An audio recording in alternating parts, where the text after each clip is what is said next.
पुण्यश्लोक अहिल्यादेवींनी खूप मोठं काम केलं. एका हातामध्ये शास्त्र घेतलं, दुसऱ्या हातामध्ये शस्त्र घेतलं. पण आपल्याला अहिल्यादेवीचा फक्त पिंडीपुरतीचा इतिहास दाखवला जातो.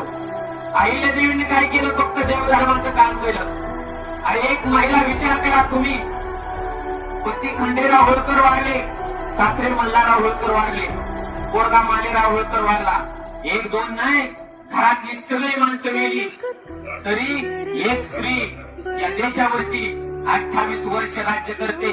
घरामध्ये एकही माणूस शिल्लक नव्हता, एकही.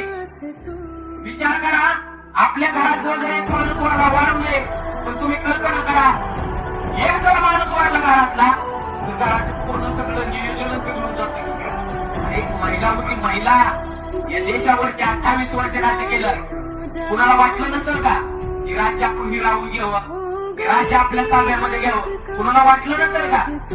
परंतु अहिल्यादेवीला फक्त पिंडीपुरतं दाखवलं गेलं. आणि अहिल्यादेवीने एका हातामध्ये शास्त्र आणि दुसऱ्या हातामध्ये शस्त्र घेऊन काम केला.